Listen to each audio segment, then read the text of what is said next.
Sebuah permata tidak akan dapat dipoles tanpa gesekan.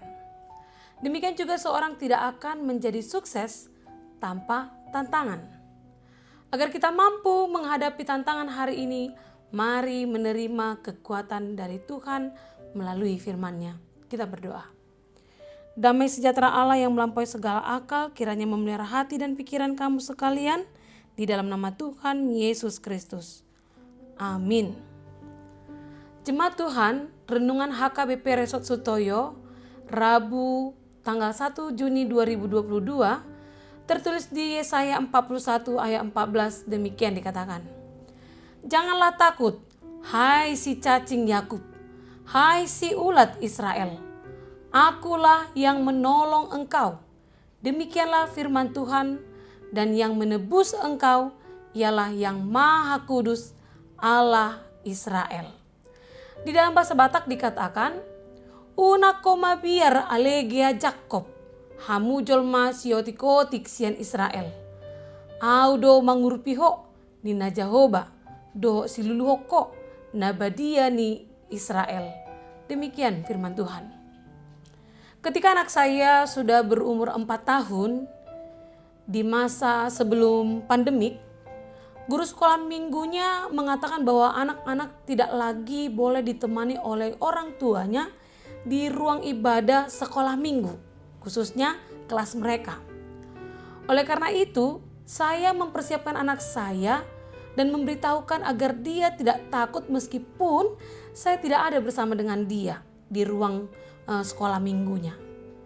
Namun, karena ini memang pertama sekali baginya, sangat sulit bagi anak saya untuk berpisah dari saya.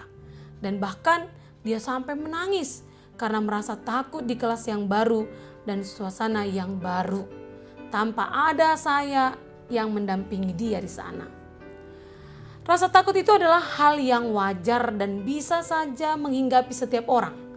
Ada orang takut karena persoalan ekonomi keluarga, kehidupan rumah tangga yang tidak sehat, atau karena masalah anak, masalah politik, persoalan bangsa, keadaan lingkungan yang tidak baik, dan lain sebagainya.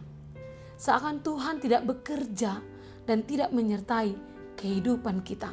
Kita takut. Demikian juga dalam teks renungan kita hari ini, yang mengkisahkan tentang ketakutan orang-orang Israel dalam pembuangan di Babel. Mereka takut oleh karena kekejaman kehidupan di tengah-tengah pembuangan.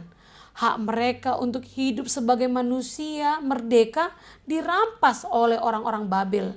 Mereka takut karena sudah kehilangan keyakinan.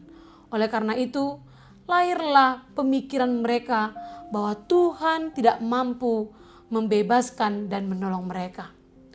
Dalam keadaan seperti itulah Tuhan berkata, jangan takut, hai si cacing Yakub, hai si ulat Israel. Akulah yang menolong engkau, demikian firman Tuhan. Dan yang menebus engkau ialah yang Maha Kudus, Allah Israel. Bacaan renungan kita hari ini sungguh membuat kita terkesima. Allah menyebut umat pilihannya sendiri sebagai cacing Yakub. Bahkan ia menyebut juga ulat Israel. Lalu apakah maksudnya dengan ucapan itu? Apakah Allah sedang mengejek umatnya sendiri? Sesungguhnya tidak. Allah justru sedang mengatakan sesuatu yang menyangkut kasih-Nya yang besar kepada umatnya itu. Oleh karena itu jemaat Tuhan, untuk memahami renungan kita hari ini, mari kita mulai dengan memahami karakter cacing. Apa sih istimewanya dari binatang yang menggelikan dan menjijikkan itu?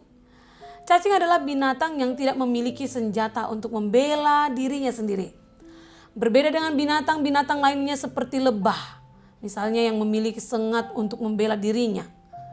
Kalajengking yang mempunyai capit, ular yang memiliki bisa, dan landak yang memiliki duri untuk membela dirinya dari serangan lawannya. Cacing harus mengandalkan kehendak penciptanya. Kalau mau tetap hidup, bukan hanya untuk dengan mengandalkan kekuatannya, untuk bisa bertahan hidup. Jadi dapat kita pahami bahwa Allah memakai istilah cacing karena Allah itu menunjukkan ketergantungan yang kuat antara umatnya dengan dirinya sebagai Tuhan. Cacing memang lemah, diinjak sekali saja pasti keok, Tetapi cacing menunjukkan kepasrahan yang sungguh-sungguh terhadap kekuatan Tuhan karena dia tidak memiliki apapun untuk membela dirinya. Inilah sifat yang diharapkan Allah pada kita. Sebab Allah sangat senang menjadi tempat perlindungan, apalagi menjadi tempat perlindungan bagi orang-orang yang tidak mengandalkan kekuatannya sendiri seperti seekor cacing. Jemaat Tuhan, jika hari ini Anda merasa lemah, tak berdaya, bahkan merasa tak memiliki senjata untuk membela diri terhadap permasalahan hidupmu, maka inilah saatnya bagi kita untuk datang kepada Allah Tuhan kita. Allah ingin kita menyerahkan diri sepenuhnya padanya. Allah ingin kekuatannya, kasihnya, dan kuasanya dapat dinyatakan luar biasa pada kita saat kita mengandalkan Dia.